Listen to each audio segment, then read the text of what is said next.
टूनी tales.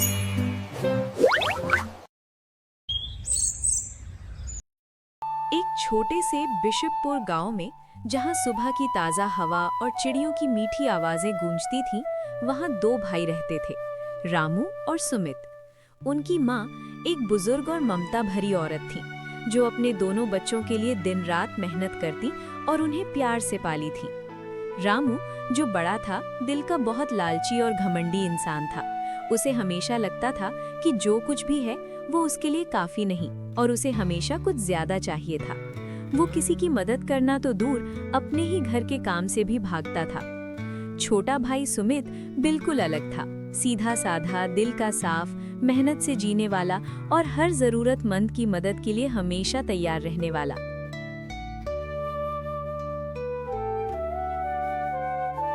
Ramu बेटा, उठो जरा। देखो सुमित अकेला खेत में कितनी देर से काम कर रहा है। जाओ उसकी थोड़ी मदद कर दो बेटे। अकेला एक इंसान इतना बड़ा खेत कैसे संभालेगा? माँ, ये उसका काम है, मेरा नहीं। मैं बड़ा हूँ घर में, मुझे ऐसे छोटे मोटे काम नहीं करने चाहिए।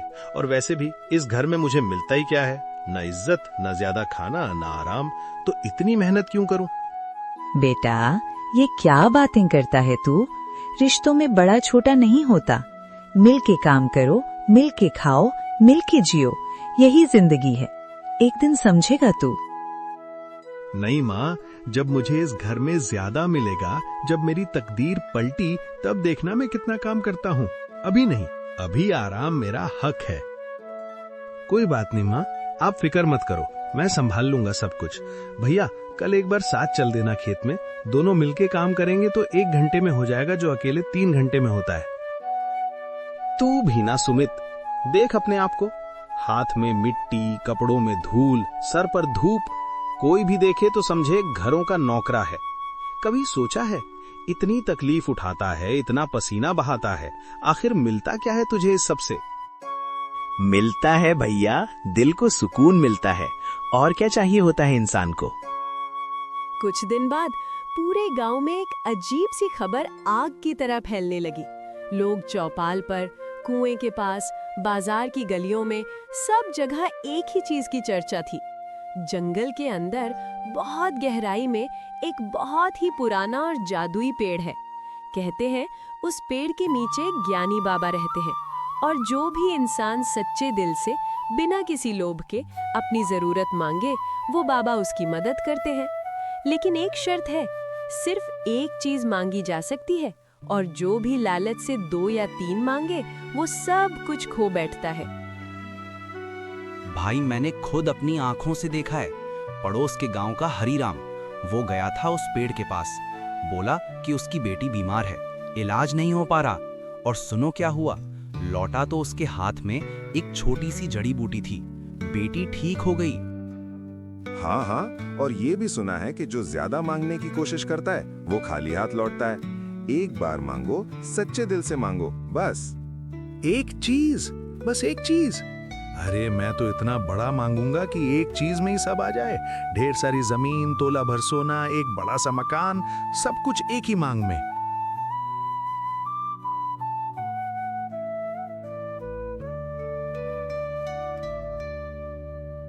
सुमित, सुमित, तूने सुनी खबर?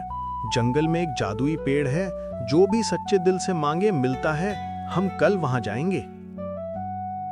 हाँ भैया, मैंने भी सुना, पर लोगों ने ये भी बताया है ना, वो पेड़ सिर्फ सच्ची जरूरत पूरी करता है। जो लोभ से मांगे या ज्यादा पाने की चाह से जाए, उसे कुछ नहीं मिलता, उल्टा जो है वो भी छिन जाता है।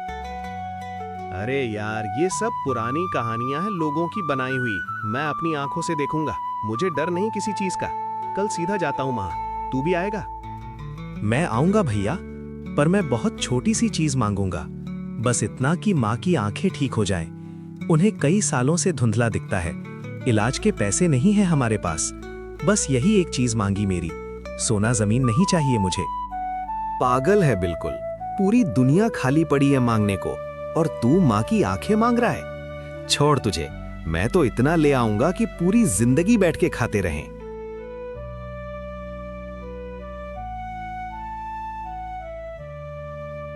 अगले दिन सूरज के उठने से पहले ही दोनों भाई जंगल की तरफ चल पड़े। रास्ता लंबा, उलझा हुआ और थका देने वाला था। कांटे, ऊंची नीची जमीन और घनी झाड़ियां रास्ते में आती थीं। पर रामू के मन में सोने के सपने थे, इसलिए उसके पैर तेज चल रहे थे। बीच रास्ते में एक छोटी सी पगडंडी पर एक बुढ़िया गिरी पड़ी थी। उसका घड़ा टूट गया था और वो तकलीफ में कराह रही थी। बेटे, बेटे रुको जरा, बहुत दूर से आ रही हूँ, थक गई हूँ, पानी नहीं है पीने को, घड़ा भी टूट गया, क्या थोड़ा सा पानी पिला सकते हो बेटे? भगवान तुम्हारा भला करेगा। नहीं नहीं, मुझे देर हो रही है, ये मेरा काम नहीं है। आगे कोई ना कोई आ जाएगा तुम्हारी मदद करने। मुझे इम्पोर्टेंट काम है, रुक नहीं सकता। अम्मा, लो मेरा पानी पी लो पहले, और ये लो मेरी रोटी। सुबह से चले हैं, जरूर भूख भी लगी होगी आपको। आराम से बैठो, मैं पास में पेड़ है, वहां से छाया में बिठा देता हूँ आपको। बेटा, तुझ जैसा इंसान बहुत कम मिलता है इस दुनिया में। तेरे जैसी अच्छाई की हमेशा जीत होती है। भगवान तेरी हर मनोकामना पूरी करे। और सुन, सीधा चलता जा, जंगल में एक भी मोड़ मत लेना, रास्ता खुद सीधा हो जाएगा तेरे लिए। सुमीत ने मुस्कुरा के बुढ़िया के पांव छुए और आगे बढ़ गया। रामू दूर से ये सब देख रहा था, पर उसके अंदर कोई हलचल नहीं आई। वो चुप रहा, पर अंदर ही अंदर कुछ था जो उसे खाने लगा था, एक छोटी सी चीज जो वो समझ नहीं पा रहा था। आओ बेटे, बहुत देर से रास्ता देख रहा था तुम्हारा। क्या लेके आए हो अपने दिल में, जरूरत या लालच? वही बताओ जो सच है। तुम मुझे पहचानते हो? कौन हो तुम? क्या ये वही पेड़ है? मैं सुनने आया था इस पेड़ के बारे में। हाँ, ये वही पेड़ है जो दिल में हो, सच्ची जरूरत हो तो एक बार मांगो, मिलेगा जरूर। लेकिन एक बात याद रखना बेटे, जो बार बार मांगे, जो और की आस रखे, जो लोभ को दिल में बैठने दे, उससे ये पेड़ कुछ नहीं देता। उल्टा जो पाया था वो भी छीन लेता है। हाँ, समझ गया बाबा। मुझे बहुत सारा सोना चाहिए, ढेर सारा, ताकि मैं कभी गरीब ना रहूं, कभी जरूरत न पड़े किसी के आगे हाथ फैलाने की। ये बस इतने ही सिक्के? नहीं, और चाहिए, बहुत ज्यादा चाहिए। मैं यहाँ इतनी दूर चला के आया हूँ, इतने से क्या होगा मेरा? और दो, ज्यादा दो। ये क्या हुआ? मेरा सोना कहाँ गया? मेरा सोना, ये पत्थर कहाँ से आ गए? बेटा, जो तुम्हें दिया गया था वो तेरी असली जरूरत के लिए था, पर तेरी जरूरत कहाँ थी? तेरा तो सिर्फ लालच था। और लोग को ये पेड़ कभी पूरा नहीं करता। जो मांगा से ज्यादा लेने की कोशिश की, वो भी छिन गया। यही इसका नियम है। बाबा प्रणाम। मैं एक बहुत छोटी सी बात मांगने आया हूँ। पता नहीं मांगना भी चाहिए या नहीं, पर दिल ने कहा आ जा। कहो बेटा, निश्चिंत होकर कहो, दिल की बात छुपाओ मत। बाबा, मेरी माँ है। उन्होंने सारी जिंदगी हम दोनों के लिए खेत में काम किया, भूख सही, थकान सही, कभी शिकायत नहीं की। और अब उनकी आंखें कमजोर हो गई हैं, धुंधला दिखता है उन्हें। इलाज के लिए पैसे चाहिए, जो है नहीं हमारे पास। मैं बस इतना चाहता हूँ कि माँ की आंखें ठीक हो जाएं, बस यही। इसके अलावा कुछ नहीं मांगता। ये फूल अपनी माँ को दे दो, उन्हें अपनी आंखों पर रखने देना। पेड़ का आशीर्वाद है, उनकी आंखें फिर से रोशन हो जाएंगी जैसे पहले थीं। और बेटा, तुझे आज और भी कुछ मिला है, पर वो चीज आंखों से नहीं दिखती। वो तेरी मेहनत और तेरी अच्छाई का फल है, जो आने वाले दिनों में तुझे मिलता रहेगा। शुक्रिया बाबा, सच में बस यही चाहिए था मुझे, और कुछ नहीं। माँ ठीक हो जाएंगी, यही मेरी सबसे बड़ी खुशी है। रुक एक पल बेटा, कुछ और भी कहना है। तेरा भाई वो आज खाली हाथ लौट रहा है। हाँ, उसे कुछ नहीं मिला, पर एक चीज जरूर मिली है उसे आज, और वो चीज तेरी मेहनत और प्यार को देख के मिली है। उसने आज पहली बार अपनी आंखों से देखा कि उसने क्या खो दिया था तुझे पास रखते रखते भी। ये देखना, यही उसकी जिंदगी की सबसे बड़ी सीख बन सकती है, अगर वो समझना चाहे।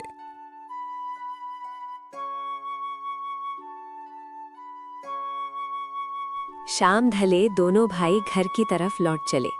रामू का कदम भारी था, हाथ खाली थे, दिल और भी ज्यादा खाली। सुमीत के हाथ में वो सुनहरी फूल था और उसके चेहरे पर एक ऐसी मुस्कान थी जो कोई दौलत नहीं खरीद सकती।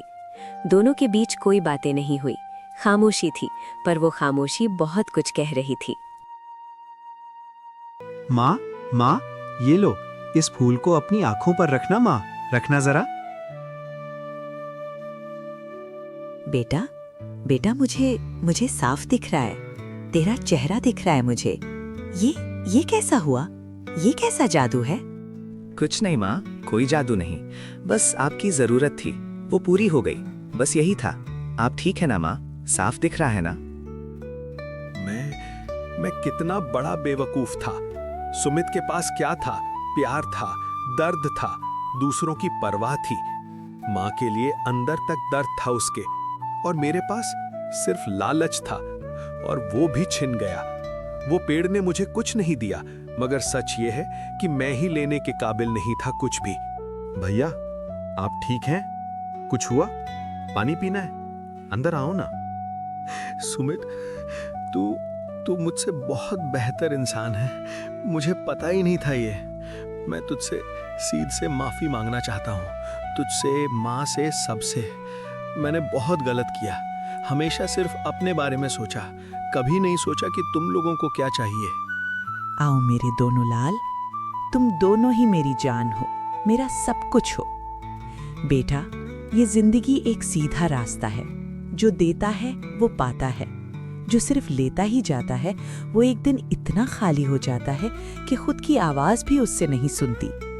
समझ लो ये बात, अभी समझो, देरी मत करो।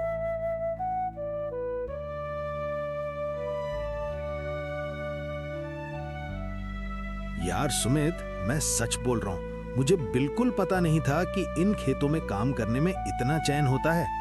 थकान होती है हाँ, पर अंदर कुछ इतना अच्छा लगता है। क्या चीज है ये? भैया, यही तो माँ कहती थी ना हमेशा, संतोष। अपने हाथों से काम करो, अपने हाथों से खाओ। इसमें जो सुकून है ना, वो दुनिया की कोई दौलत नहीं दे सकती। और अब आप खुद इसे महसूस कर रहे हैं, तो मैं क्या बोलूं। हाँ यार, और उस दिन जंगल में पेड़ के पास मैं इतना अंधा था अपने लालच में। सब कुछ था मेरे पास, फिर भी कुछ नहीं था। और तूने मुझे कभी कुछ नहीं बोला, कभी ताना नहीं मारा, उल्टा आके कंधे पे हाथ रखा। ये सोच के भी दिल भर आता है मेरा। भगवान शुक्रिया, दोनों को ठीक कर दिया तूने। दोनों का दिल भर गया प्यार से। माँ को और क्या चाहिए? अरे भाई देखा, रामू ने कल मेरे बुढ़े बाप की फसल काटने में पूरा दिन मदद की, अकेले। कुछ नहीं मांगा, बस काम किया और घर चला गया। सच में? अरे यार, यकीन ही नहीं होता। वही पुराना रामू और ये काम। कुछ तो हुआ है उसके अंदर जरूर, पर जो भी हुआ अच्छा हुआ। इंसान कभी भी बदल सकता है, जरूरत होती है तो एक सच्ची आंखों को खोल देने वाली बात की। और इस तरह एक छोटे से गांव में एक भाई की गलती और दूसरे भाई की अच्छाई ने मिलके एक कहानी लिखी, जो सिर्फ उनकी नहीं बल्कि हम सब की कहानी है। रामू ने सीखा कि सच में खुशी सिर्फ लेने में नहीं, देने में है। जो अपने रिश्तों को प्यार से संभालते हैं, जो दूसरों की तकलीफ को अपनी तकलीफ समझते हैं, जो बिना किसी स्वार्थी इरादे के कुछ भी करते हैं, वो कभी खाली नहीं रहते, चाहे उनके हाथ में कुछ भी ना हो। और जो सिर्फ अपने लिए जीते हैं, जो हमेशा और की भूख में डूबे रहते हैं, वो दुनिया की तमाम दौलत पाके भी अंदर से हमेशा रेत और खाली ही रहते हैं। Shout out to Sumit for being a part of this story along with his village Bishanpur. क्या आप अगला किरदार बनना चाहते हैं? बस चैनल को सब्सक्राइब करें, वीडियो लाइक करें और अपने गांव का नाम कमेंट करें। अगले लकी विनर आप भी हो सकते हैं।